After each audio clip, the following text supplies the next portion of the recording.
JavaScript case sensitive language है, यानी अगर आप अपने वेरिएबल में कैपिटल और स्मॉल लेटर यूज करेंगे तो अगर एक वेरिएबल आपने बनाया जैसे कि रोज, आपने कैपिटल आर से बनाया रोज, वही वेरिएबल आप रोज फिर से लें और स्मॉल आर से रोज लिखें, ये दो अलग वेरिएबल है।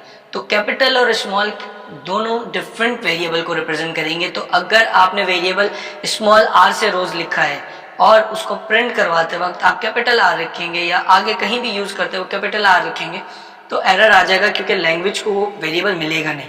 स्मॉल आर और कैपिटल आर दो अलग चीज़ हैं जावास्क्रिप्ट के लिए। तो आपके वेरिएबल के नाम रखते हुए आपको ये ख्याल होना चाहिए यूज करते हुए कि आपने उसे कैपिटल में रखा था या स्मॉल में रखा था। तो केस सेंसिटिव है, तो कैपिटल आर स्मॉल आर दो अलग चीज़ हैं जावास्क्रिप्ट के लिए। इसकी एक एग्जांपल करके देखते हैं। var rows equals to hello alert ROSE, capital R से स्मॉल आर से वेरिएबल बनाया है और कैपिटल आर से इसको एक्सेस करने की कोशिश कर रहा है। Uncaught reference rose is not defined, आपको एरर भी समझना चाहिए। एरर क्लियरली बता रहा है ROSE capital is not defined, line number 5 JavaScript की फाइल में। यहाँ पर आगे देखते हैं लाइन नंबर 5 में कह रहा है रोज अनडिफाइंड, एरर आ गया आपका प्रोग्राम में। इसका मतलब ये कि अगर यहाँ पे कुछ करेक्ट कोड भी लिखा होता तो वो भी नहीं चलता, क्योंकि लाइन 5 पे आपका प्रोग्राम ब्रेक हो चुका है। तो आगे भी जितना भी कोड है वो सारा, उसमें से कुछ भी एग्जीक्यूट नहीं होगा। अगर नीचे बहुत सारा कोड होगा वो सब एरर आ जाएगा। तो समझने के लिए क्या है कि आपके कैपिटल और स्मॉल लेटर्स दोनों अलग चीज़ें। अगर मैं यहाँ पे एक वेरिएबल बना दूं वर्ड, इसको कमेंट कर देते हैं, वर्ड आ गया। क्यों? क्योंकि अब मैंने कैपिटल रोज का वेरिएबल मौजूद है। इसी तरीके से अगर मैं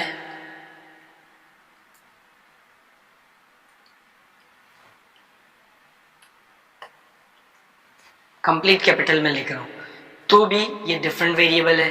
अगर मैंने एक वेरिएबल बनाया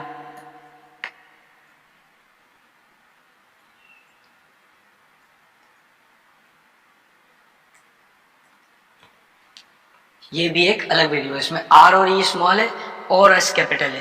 तो ये डिफरेंट तीन वेरिएबल हैं, तीनों में तीनों रोज पढ़े जाएंगे। लेकिन क्योंकि जावास्क्रिप्ट केस सेंसिटिव है तो स्मॉल और कैपिटल लेटर में डिफरेंट होता है। आपके वेरिएबल्स, फंक्शंस, क्लास के नाम, जब आप इन सब के नाम रखते हैं तो आप केस सेंसिटिविटी को ख्याल में जहन में रखेंगे, क्योंकि जब भी कोई लेटर डिफरेंट तरीके से यूज होगा तो एरर आ सकता है। कैपिटल है तो आपको कैपिटल से यूज करना होगा। जनरली वेरिएबल के नाम, फंक्शंस के नाम स्मॉल लेटर से रखे जाते हैं।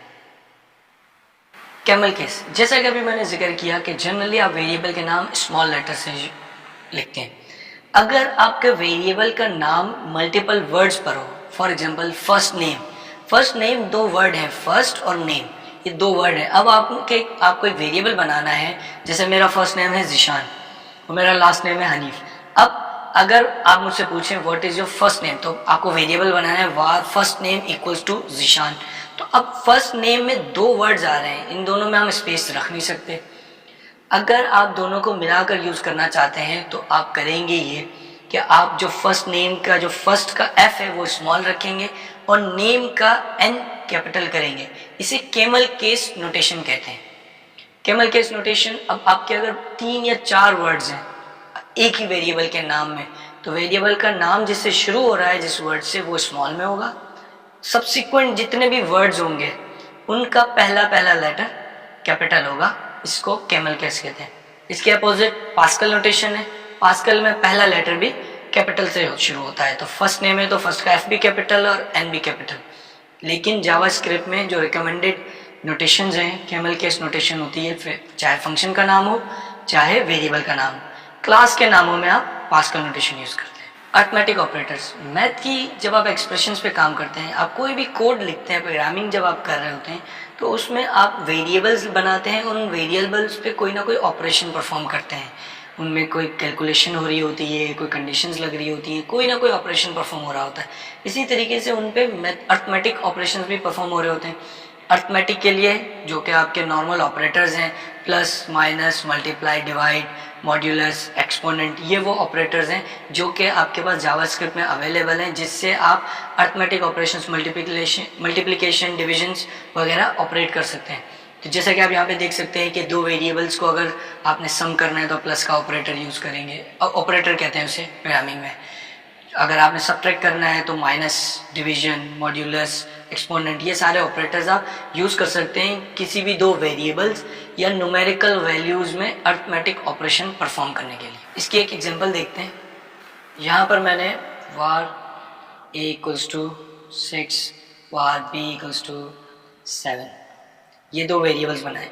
अब मैं इन दो वेरिएबल्स में पर मल्टीपल अर्थमेटिक ऑपरेशंस परफॉर्म कर सकता हूँ। var c equals to a plus b।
अब इसको इंडिविजुअली मैंने वेरिएबल्स बनाए हैं, उनमें एक्सप्रेशन स्टोर किए और उसे प्रिंट करके देख रहा हूँ।